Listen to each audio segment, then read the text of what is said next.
Val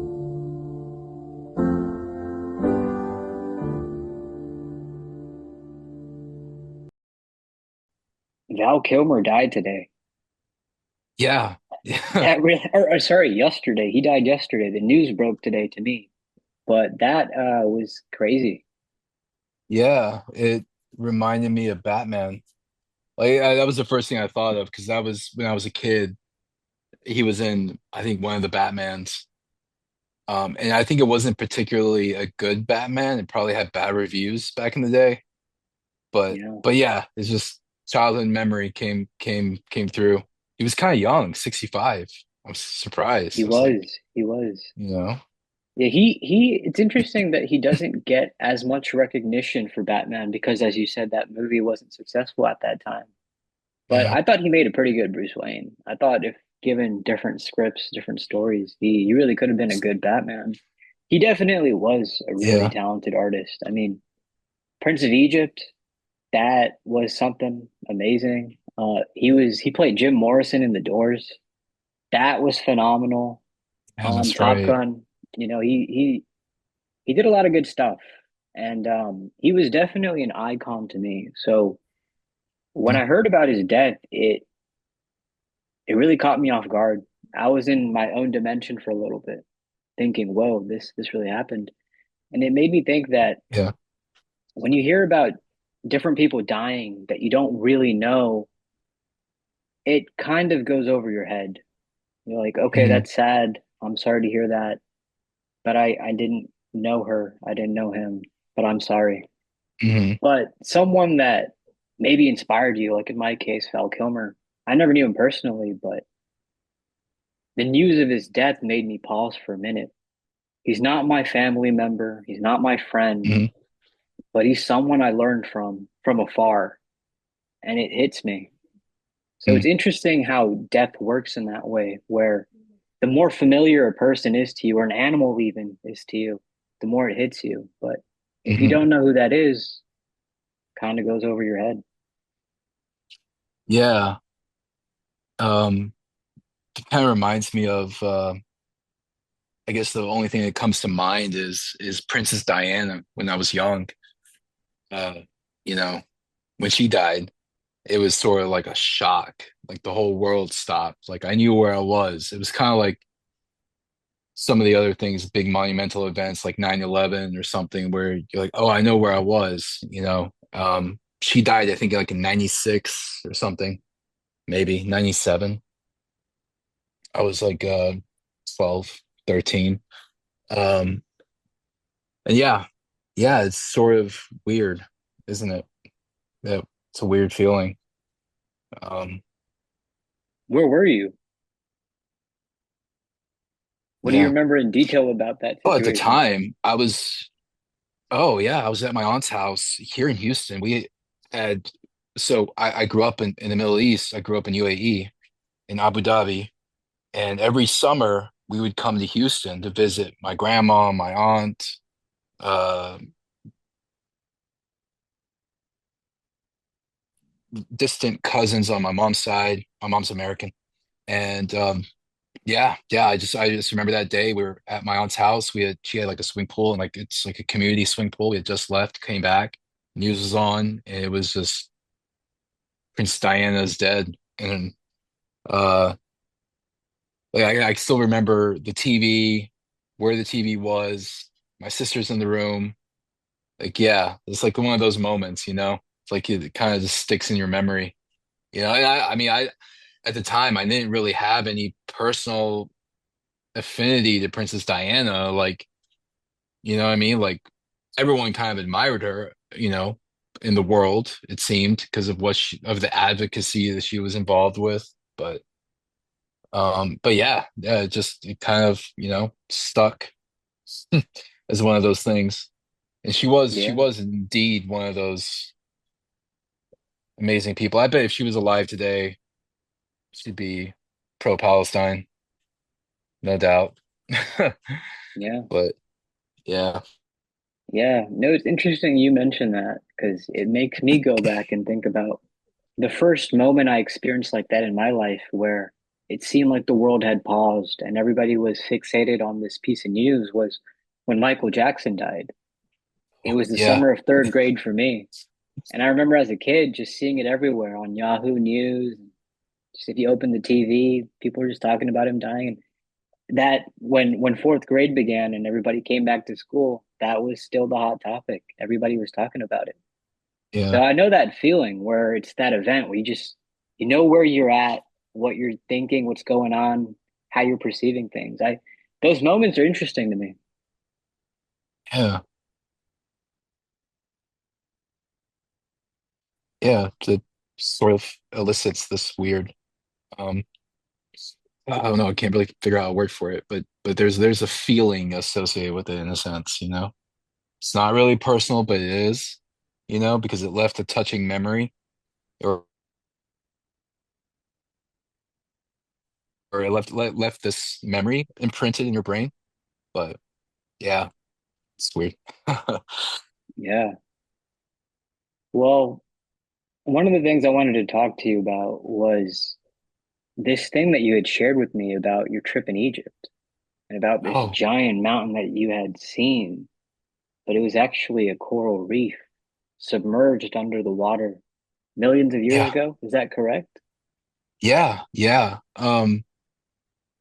So the Sinai Peninsula is a very mountainous region.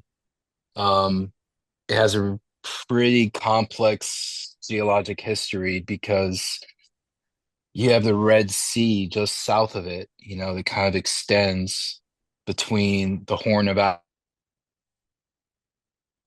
Africa and the Arabian Peninsula. And the Red Sea is significant in that, I mean, if you look at a map, you'll see how the Arabian Peninsula kind of just fits right there to where the Horn of Africa is, right? It it almost seems like the Red Sea had parted slowly over time, and that's what's going on there. It's a rift valley, which is a type of tectonic boundary where the plates of the Earth are spreading together or spreading away from each other, not together, and just opening up this land that would, you know, over time just got filled with water, and now you got the Red Sea. Um, but the Sinai Peninsula sort of just sits there at the north of that of the Red Sea, and it's just this beautiful mountainous region. And I was there last November. There's a little scuba diving town called Dahab. Just the most beautiful like coral reefs, clear water. I mean, you get in the water, you can just see forever. And and that's kind of like my thing, by the way. Like I love clear water. Like if I'm gonna go travel to a destination and there's a beach, just like how clear is the water? Is it Galveston clear or is it Cancun clear, you know? Um, and because I went to scuba dive because that's one thing I wanted to learn. So I went there and I learned scuba diving. But anyway, we had gone to this other part of the Sinai Peninsula. It was about 2 hours north of this little town, Dahab, which sort of sits on the west side of the Gulf of Aqaba. So if you're in Dahab and you look out in the water and you're looking east, you're going to see the coast of Saudi Arabia. If you had some binoculars and looked a little bit northeast, you might see parts of Jordan. And then, of course, you'll see parts of historic Palestine, right? Not too far from there. Um, but we had taken a boat out to this little area called Blue Lagoon, which is just this phenomenal little lagoon that where the water is almost aquamarine. I mean, you look at it, it's just aquamarine blue. It's just beautiful. It's a big kite surfing little village. It's like a big kite surfing events that they have there, but the village is really small. And I was, you know, I spent like half the day just admiring the rocks because um, you know, upon further inspection, looking at the rocks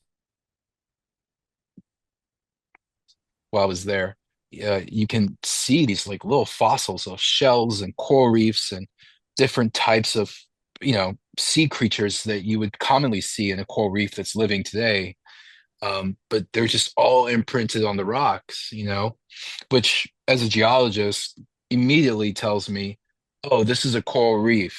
This used to be underwater.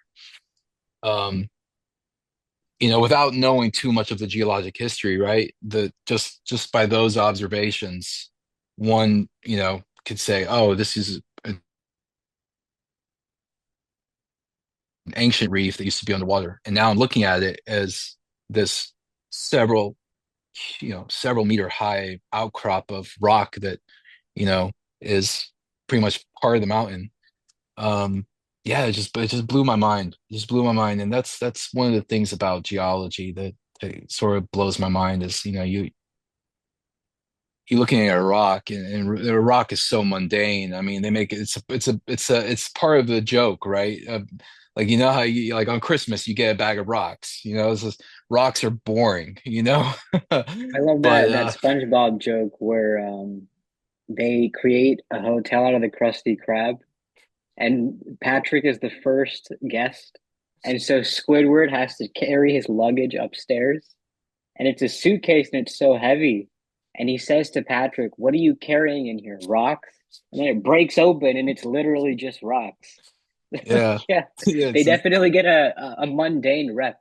yeah, they do. It's like it's that they're not really the most exciting things, but and yeah, I would say that there are some rocks that are pretty boring, but when it comes to fossils or when you're looking at, limestone, different rock outcrops, I mean, there's a whole history there. There's a story there, and with enough training, you can kind of imagine the landscape at the time and the creatures that lived, the dinosaurs that were probably walking around, stomping around. These particular rocks I was looking at was probably existed before the dinosaurs came by. But but yeah, it's just a really interesting way to kind of imagine what a landscape untouched by human activity or industrialization, what that would have looked like. Um, Yeah. knowing that you could probably go up to any stream, right, and just drink the water. Nowadays you're gonna have to filter it, who knows what could be in it. But yeah, just little imaginings like that kind of get me excited sometimes. What is it that got you into this? Because when I think about it, I'm thinking Journey to the Center of the Earth, and then maybe even Jurassic Park or Indiana Jones. But what was it that got you into Yeah. this stuff? Wow, brother.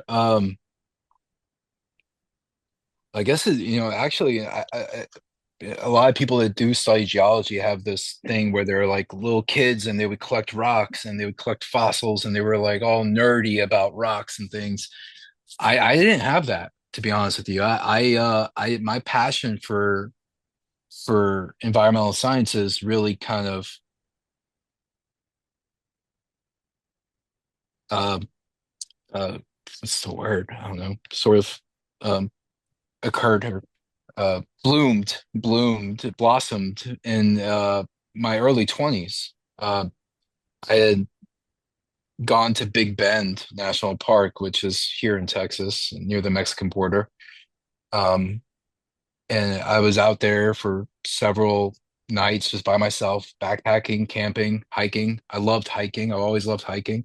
By And I yourself. remember by Wow. myself. Yeah, yeah. It's you gotta be prepared. You gotta have the right supplies. Um, I think I was out there for like 5 nights. Um, and I just remember I was up on the mountain. It was kind of a weird time in my life. I had just stopped using drugs and alcohol, and I was 22. I remember this. I was 22, 23, and just kind of fixing up my life, getting sober. I was sober at the time, and I just remember, sitting on this mountain, I was meditating and just kind of being quiet. And I just remember looking at the mountain and looking at everything and being like, okay, yeah, how did this get here? I mean, I get it. Allah, God, the creation, whatever.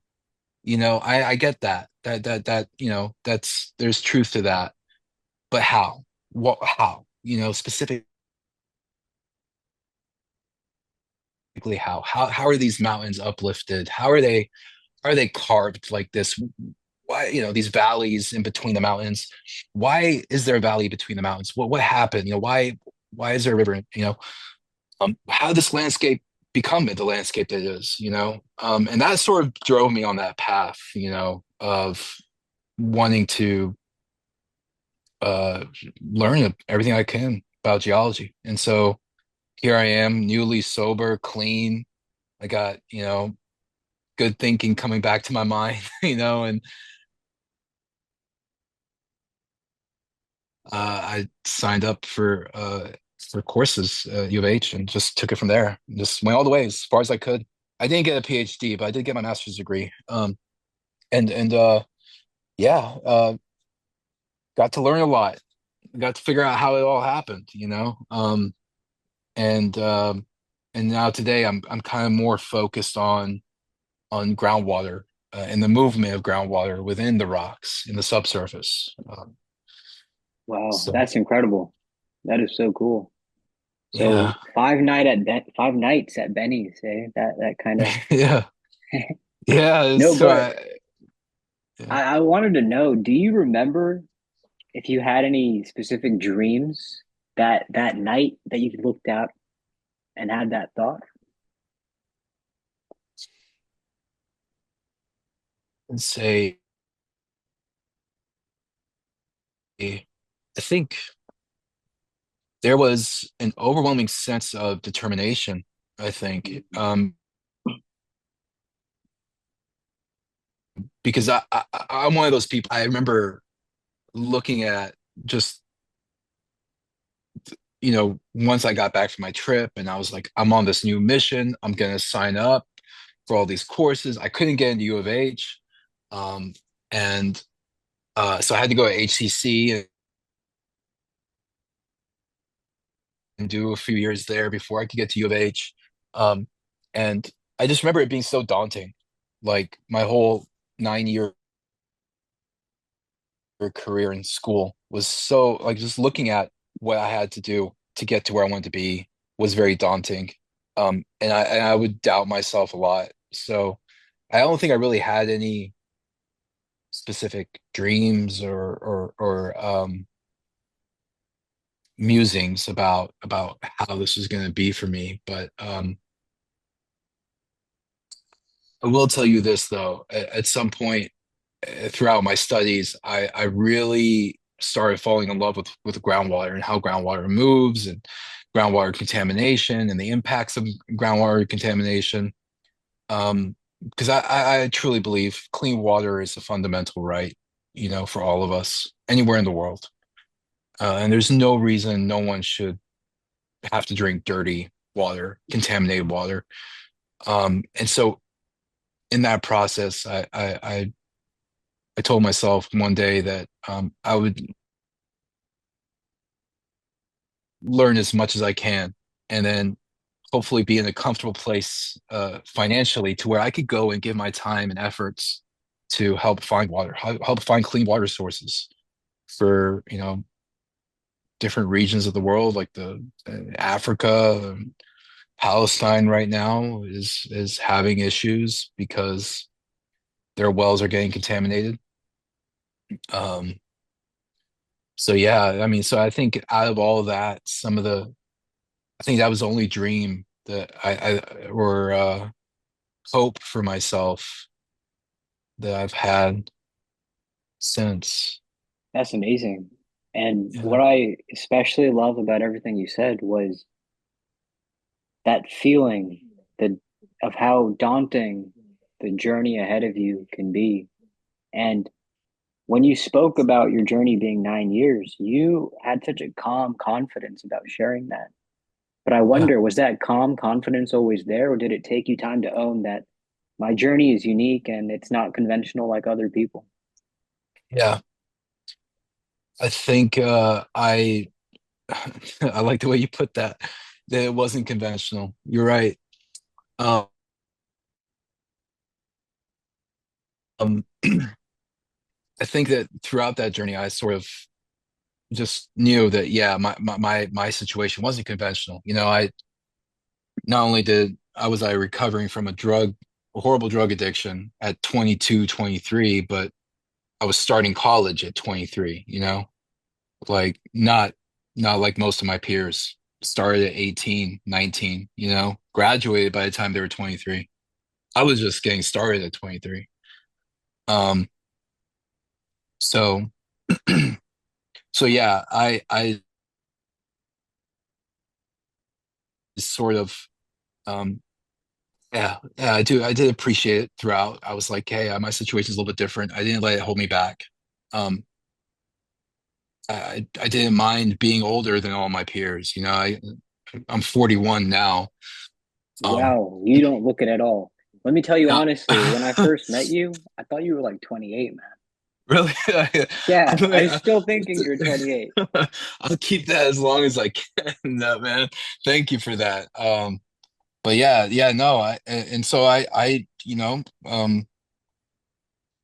uh, yeah, I sort of embraced it. You know, yeah, it was unconventional. It wasn't what other people had done, but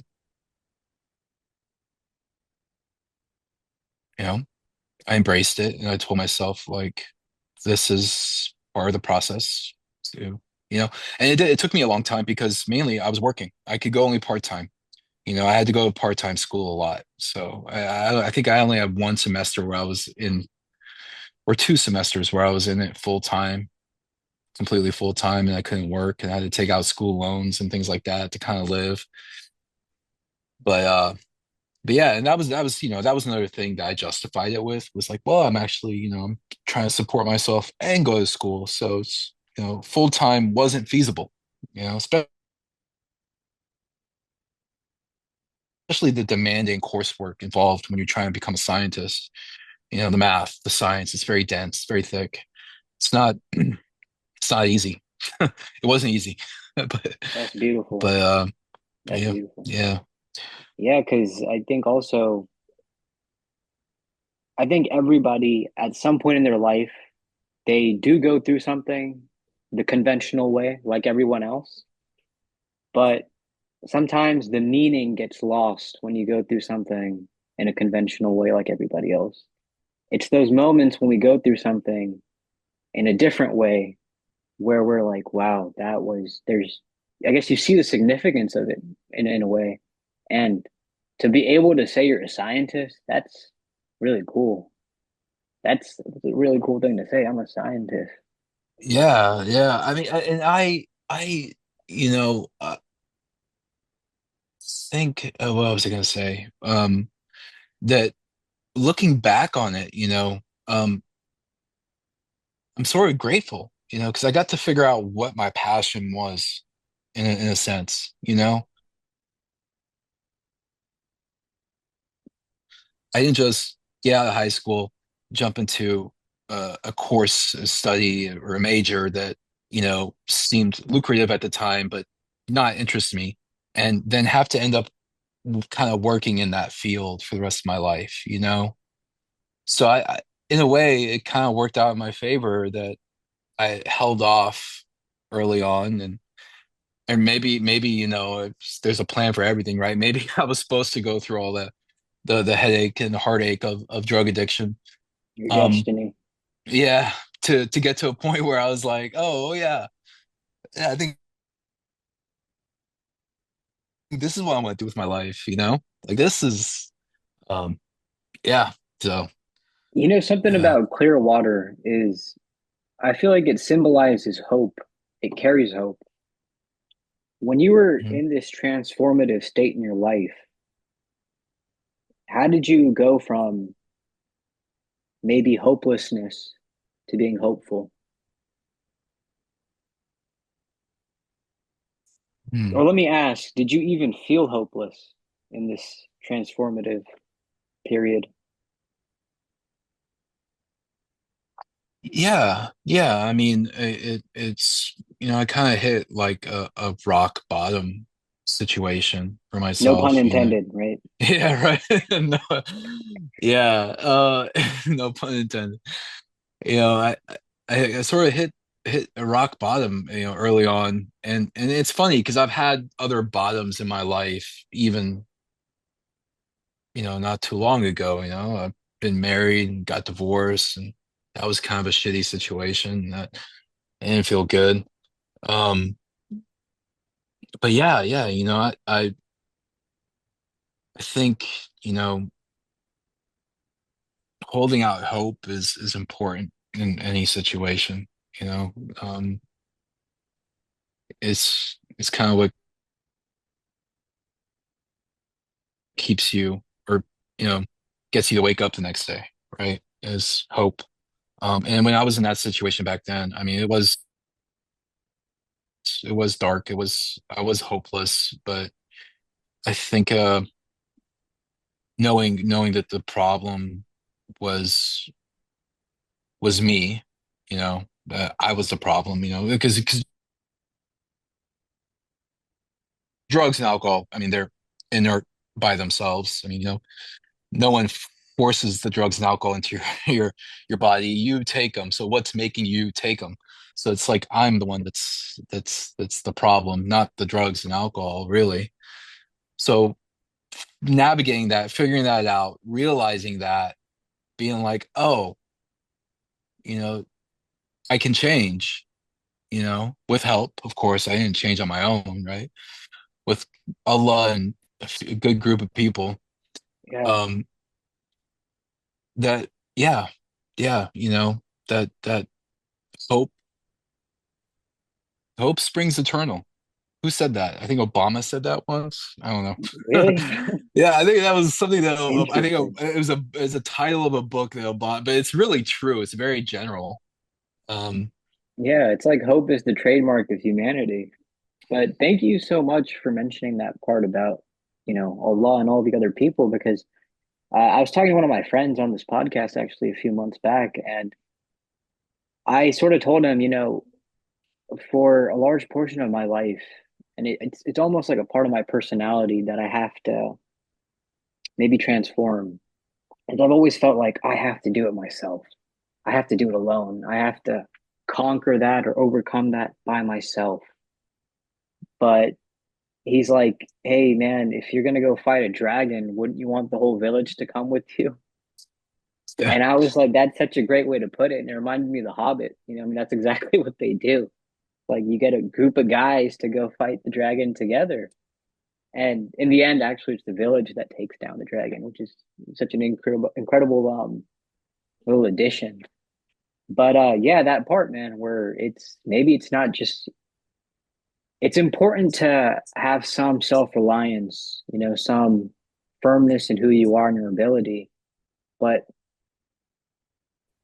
it's also a beautiful thing to allow other people to help you or to seek help from yeah, somewhere else, like, God. yeah.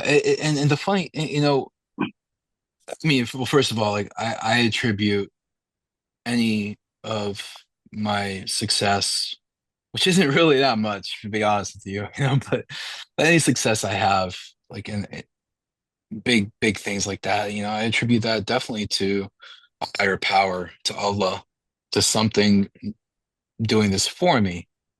Um, and yeah, of course, other people, but the funny thing is, you know, I've realized in my life, you know, because I've had the opportunity to help out other drug addicts and alcoholics. You know, once I got cleaned up, it was sort of like, hey, you got to pay it forward now. You know, that's what they told me. I was like, okay. So I would go out there, and surprisingly, it helped me more. It helped me more to when I was in those several years of just seeking out, you know, all over Houston, all over the country. You can go to any drug rehab center and they have group meetings, right?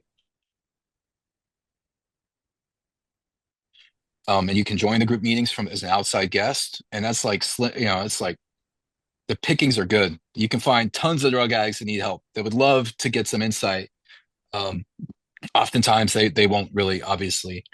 follow through. They end up back out on the streets or whatever they're doing. It takes many relapses for someone to get clean.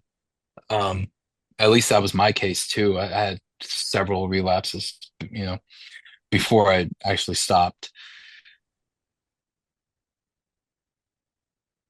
But yeah, I found that, throughout those years and even today, um, uh, I could be wrapped up in so much in my head and everything, but when I can find the ability to kind of step out of myself and put the needs of someone else at the forefront of my mind, I forget myself, right? I forget me and my problems, my first world problems, right? That's why I like to call them first world problems because they're not really problems.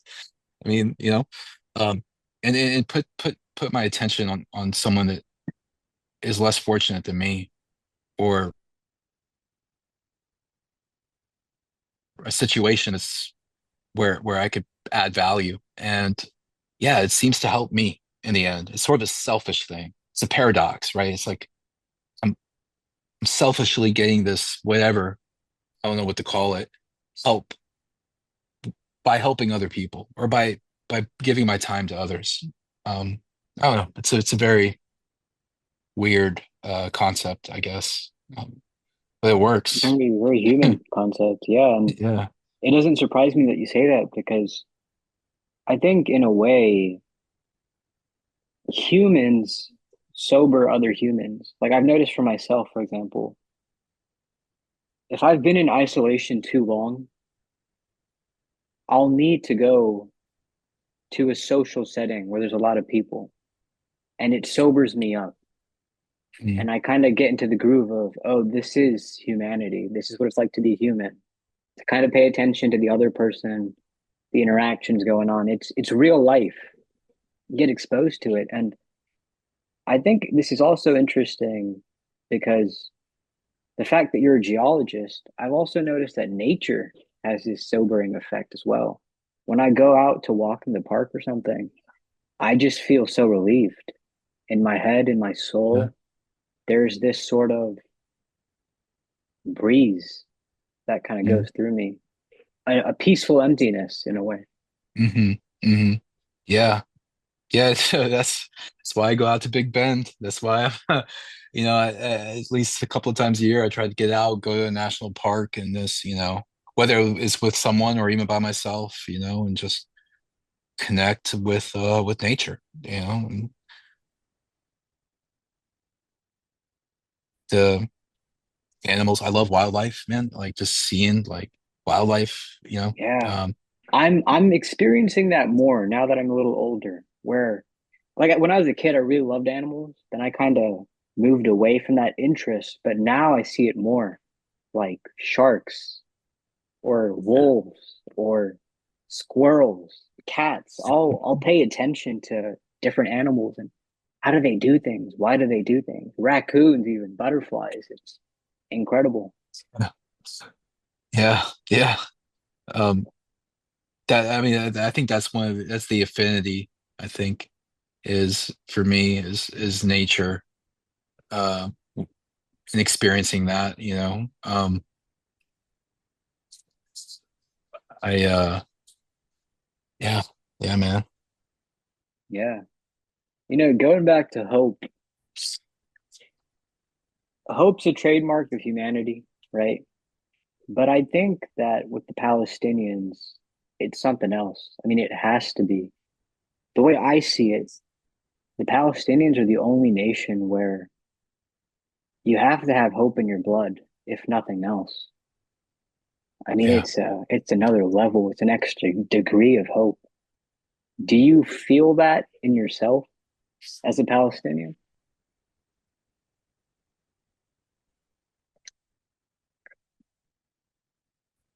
It's hard sometimes, Omar, to have that kind of hope. Sorry, could you say that again? You got I cut said out. it's hard to kind of have that hope, to see that, or to, with everything that we're seeing and everything that's happening on our phone screens nonstop. Um,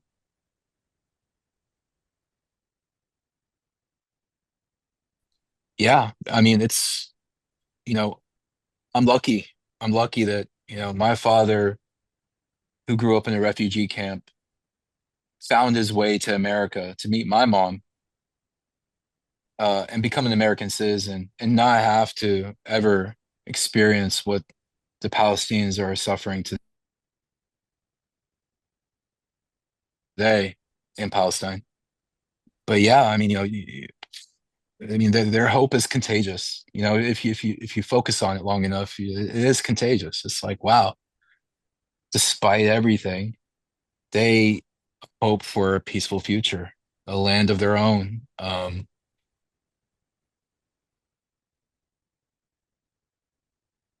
So yeah, I think about it hard enough, it kind of regenerates my hope. But I mean, it's hard. It's hard, right? It's hard. It's hard, given our society here, our politicians here, the people in this country, and the complete acceptance of the dehumanization of Palestinians is is definitely can definitely make you feel hopeless, you know? Like, one of the big questions I have is like, where is the humanity, right? Where's the humanity? And Yeah, you know, I don't know. I don't know. for But there, but for the Palestinians' hope is contagious. So no, it certainly is. I was gonna say, for all the sins of America, the America I grew up in, I mean, there's so many good people out there that I've experienced and interacted with. I mean, I sometimes, especially because of the times that we're living in, because it's starting to feel increasingly dystopian. I remember in a couple episodes ago, I was telling this guy, you'll know we're really living in dystopian times when Netflix starts serving ads. And I didn't know that they were already doing that. So it's like, damn, we're already in the dystopian era. But I kind of feel like our culture has been hijacked. And Mhm. I think what's interesting about the times we're living in and the people that are willing to not be blind about what's going on in Palestine, in a way, I think they're true patriots to this nation because, as I said, I feel like our culture, our American culture, has been hijacked. And the Yeah, people that are pro-Palestine, they they see that. And it's not just a pro-Palestine thing. It's, hey, what's going on with our nation? Why are we turning a blind eye to this? yeah, It's I'm not sure how to put it into words fully, but sometimes the greatest change comes from places you don't expect it to come from. And I think for the good of this nation, it could be from the side that not willing to accept. yeah. I think that if a lot more people understood where their tax dollars are going, you know, that it's funny. I just did my taxes and I owed money, and I gotta pay it, right? It's, it's the law. But I just couldn't help but think like how much of this is actually going to weapons, how much of this is going to fund what's happening in Palestine, you know? And yeah, I mean, I think if a lot of Americans knew, I mean, yeah, one of the funniest things I've heard before or I've read on comments like, oh, there's, horrible things happening all over the world. And it's like, yeah, yeah, there's Myanmar, right? There's what's happening in Myanmar, with the Muslim population being forced out into Bangladesh. There's Sudan and the RSF. There's the Congo. But I think what's different about Palestine, at least from an American perspective, is that we're paying for that one. The other ones we're not paying for. Your tax dollars aren't paying for the ethnic cleansing in Myanmar. You know, your tax dollars are not paying for the genocide in Congo or the civil war in Congo. You know, but when it comes to Palestine and Israel, we are directly paying for it. It's ingrained in our society in a sense. You know, if you've noticed how every politician pretends like, oh, there's Israel doesn't kill civilians. What are you talking about? They don't do that on purpose, despite all the evidence, right? Despite all the facts, you know. So Yeah, maybe they do believe it behind closed doors, which is just even more evil. But yeah, I mean, I think that that's it's very interesting. I think that if more Americans knew, you know, but I think a lot of them yeah, don't, and that's the media. That's partly because of the media, partly because they don't follow the right accounts on Instagram, so they don't know. And then maybe there are some that just want to stick their head in the sand, you know, yeah. they don't care, you know. Yes, yes. That is a really sad one. Which is why, by the way, I don't know if you know who Candace Owens is, but I really admire her. She's in this particular matter, she's not willing to be blind to it. She's like, Mhm. there's some really terrible stuff going on out there. And we should Yeah. not be supporting that. It's funny. 'Cause I used to think Candace Owens was wild on some of her stuff, but you know, I've been listening to her recently, and just the facts, it's fact. Yeah. What she's No, it's saying is, interesting. It is yeah, interesting how you can perceive a person one way, and then years later, there's a transformation or an evolution of them, and you mhm, realize, oh wow, we're not as different. yeah, yeah. Um, and the perspective that she gives is it's just so matter of factual, you know, like the um she had an episode not too long ago about the USS Liberty bombing, where Israel attacked the Tell ship. me And about that. I keep hearing that everywhere, but yeah, I myself have not looked into it. What is that about? so I don't recall the years of when this occurred. I think it was in the late 60s, shortly after the Arab-Israeli war. Again, of course, anybody can look it up. Any of your viewers can look it up just by typing it in. I think it's on Wikipedia. But there was a naval ship, a U.S. naval ship, patrolling the seas up in the Mediterranean, sort of north of the Sinai. So not in the Red Sea, but in the Mediterranean side, just north of the Sinai Peninsula. And they came under fire from Israeli warplanes, Israeli attack helicopters, maybe. I think maybe helicopter, but they were attacked by Israeli troops. And it they I believe they killed 14 American sailors. And this is after, right, America has supported Israel to the nth degree, right? Because they just won the Arab-Israeli war between Jordan and Egypt, right? And so um, they're, on this high, their country is about 20 years old at this point, their so-called country. Um, and yeah, it's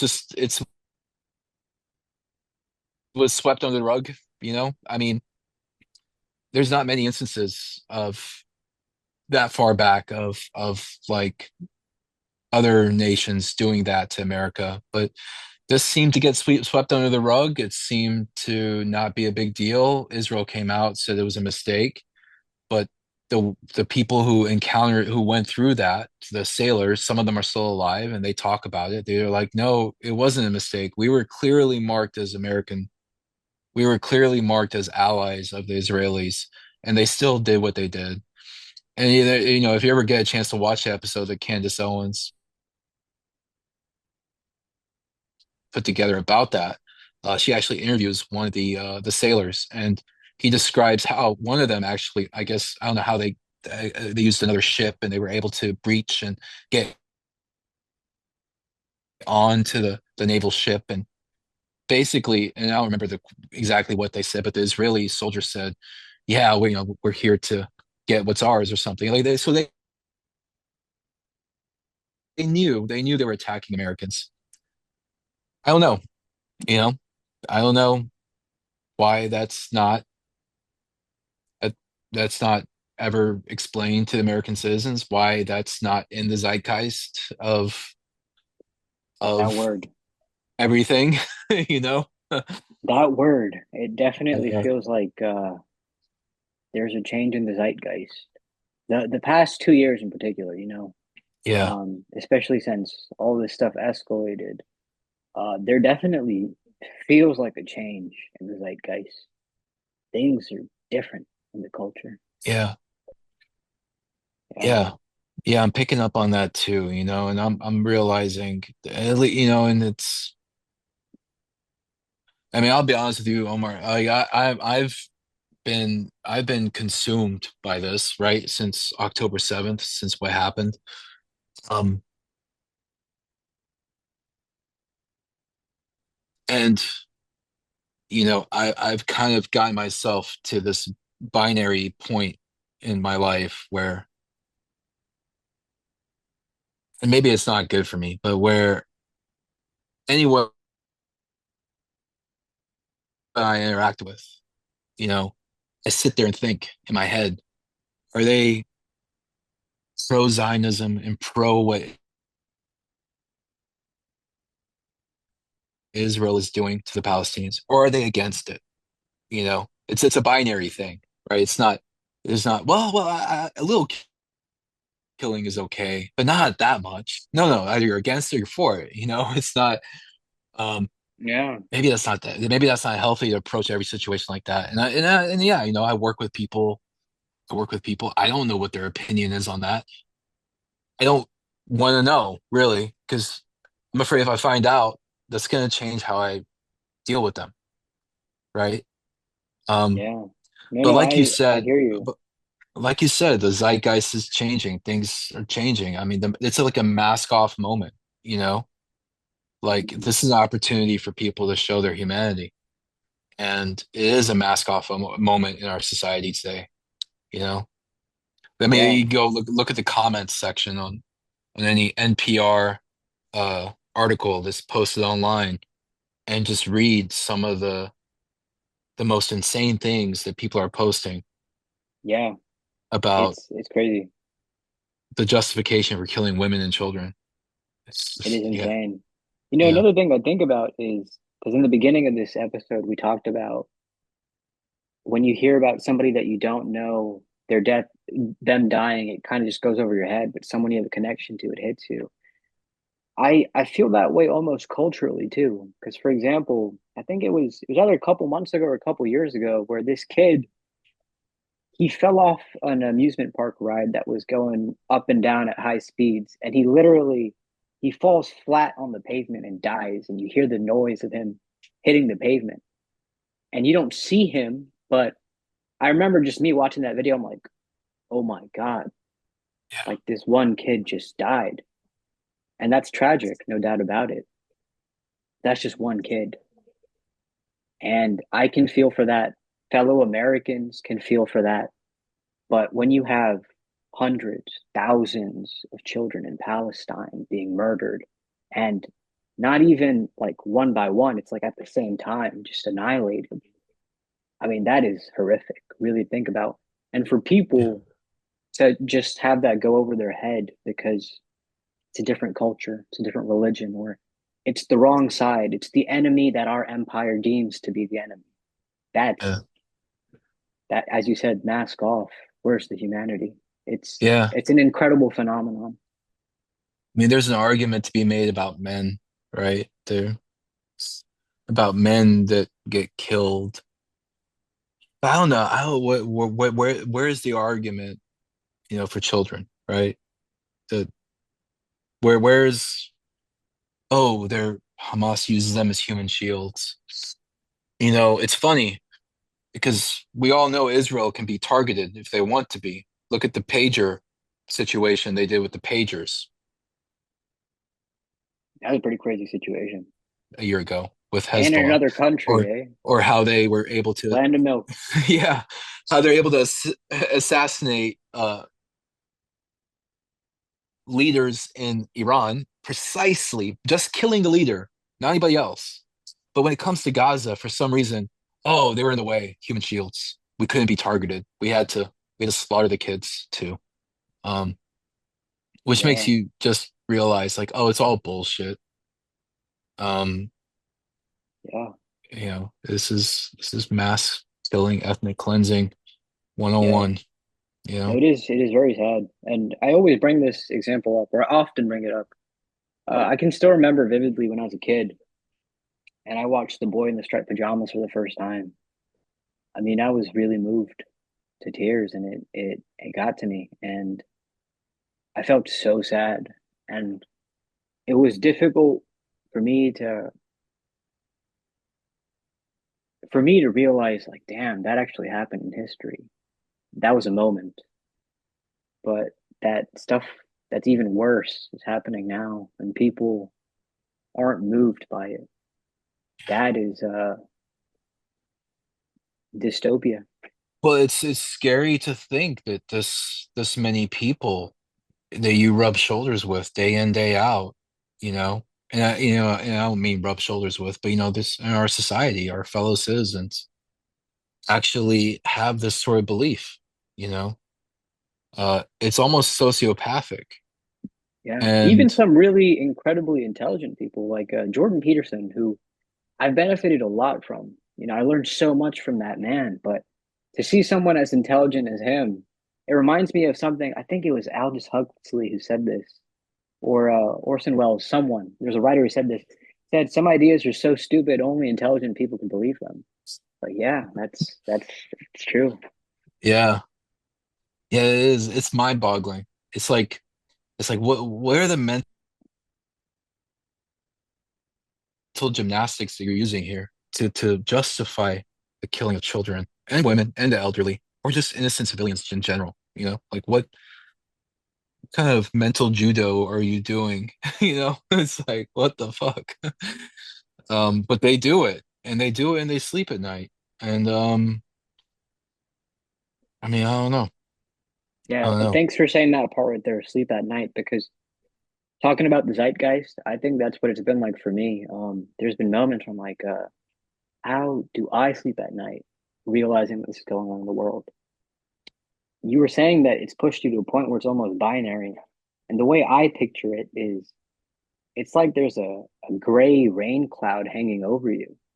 It just kind of, and not just with you, I imagine a lot of people like us, Muslim or non-Muslim, Arab or non-Arab that are on this, that are seeing this. It's like this gray cloud that hangs over us. Wow, this Yeah. is a gloomy situation. Yeah. Yeah. It's sort of like a background music. Like you're saying, it's like a gray cloud that just kind of hangs over. Yeah, my last year at UH, I remember that's Um, how it felt. 'Cause I remember the semesters before, which is so fun and happy and sunshine and everything was great. And then that last year was like, damn, it feels like rainy days every day.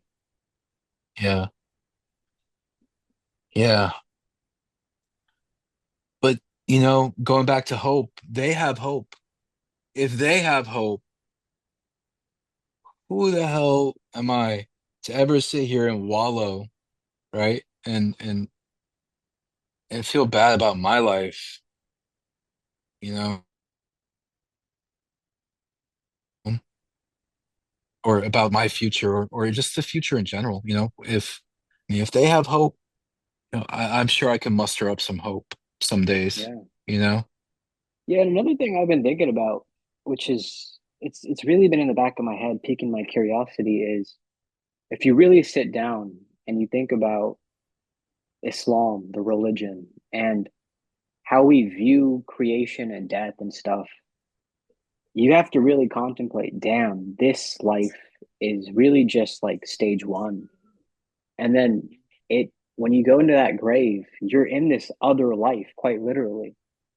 And that is its own stage. and then there's Judgment Day, and then the eternal life, and it's almost like a movie, like a mythology, where we're just in that first stage. There's really like this long story that you can't see right now that just Mhm. continues. And I think in that there's something really hopeful. Like, wow, Yeah, there's another plane of existence where things are going on that we can't fathom or imagine, but there's something beautiful about that, something to look forward to. yeah, yeah, yeah. Very true. It, you know, um, it really kind of your whole time on Earth in perspective, right? Yeah, Like, good way to put it. what are you gonna do? You know, I mean, technically, from the minute we're born, we're dying, right? We're gonna die one day. Um, entropy, entropy. Things are chaotic. You know, you Oh start my with God. one Thanks for using cell, that word. things That start word is getting it. chaotic It's as entropy. time goes forward, entropy, things get more chaotic. And then you die at some point. Um, yeah, it kind of, you know, really puts that into perspective, and it's funny because that's a meditation that I don't know if it's a Buddhist meditation or different types of meditations. I'm really into like secular meditations. I don't really, of course, there are times when just praying two rak'ahs feels good. But sitting in mindfulness meditation sometimes is very beneficial for me. And um, well, there's this one meditation. It's called like a death meditation, right? It's like imagine you're or meditate on the thought of dying. Let's say in 2 weeks or in 3 months, you only got 3 months left on this planet type meditation, right? And like, what would you do? How would your relationships change? How would your outlook on life change? How would say hi to the cashier and be nice with the cashier on your way out? Would you? So yeah, it puts everything in perspective, knowing.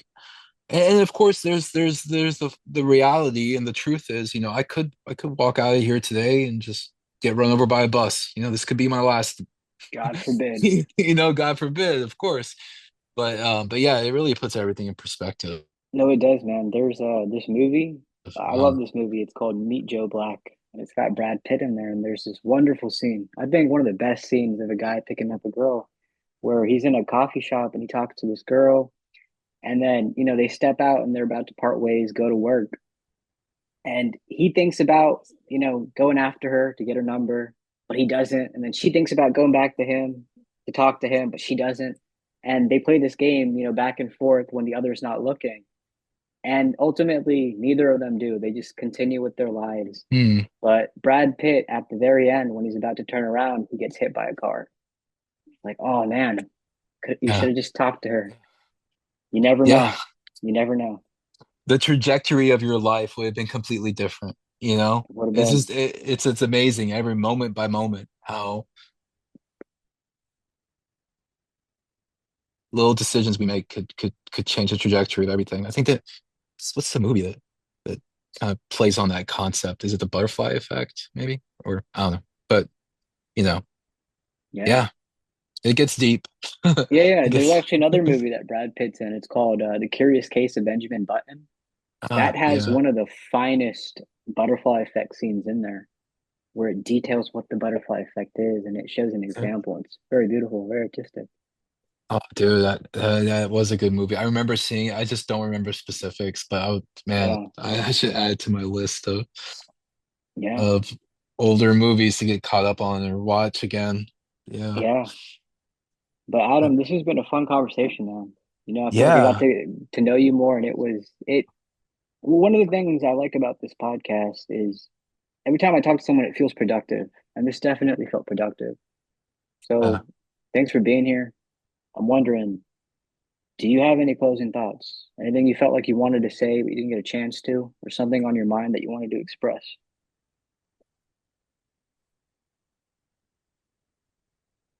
Oh man. Oh no, I think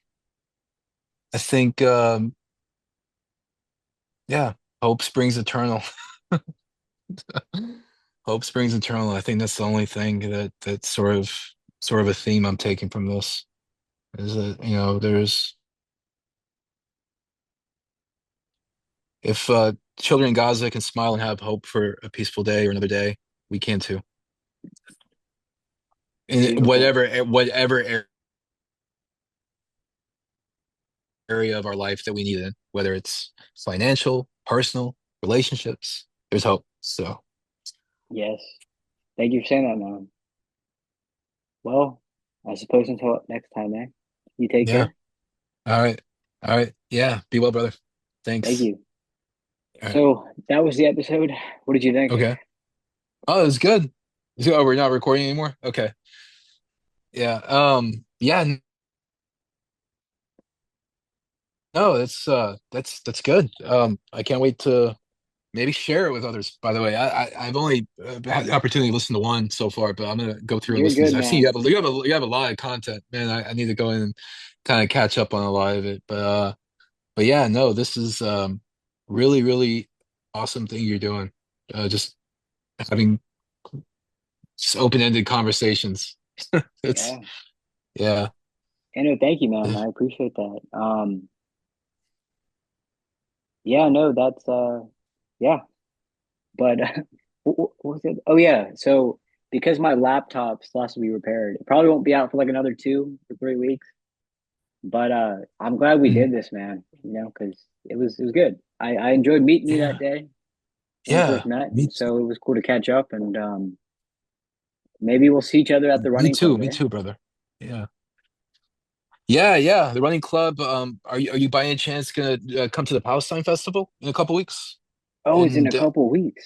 Oh, yeah. So I'm gonna be volunteering for it, but like I think they're good on volunteers, but like just if you just come just for to enjoy the festival, you know? I would like to go to that. I'll be there. I've always wanted to go, so this year I Yeah. have to. Okay. Let me. I think I got you. Do I got you on this? Well, I'll find the post about it and I'll send it to you. That way you Awesome. can check it out. Thanks, So. man. Well, then I look forward to seeing you there, eh? Yeah, for sure, man. It'll be good to see you, brother. All right. Well, thanks again All for right, your time, Adam. You take all care, eh? right, Stay safe. all right. You too. Be well, brother. Take care. Thank you. You Thanks as for well. everything. All Yep. right.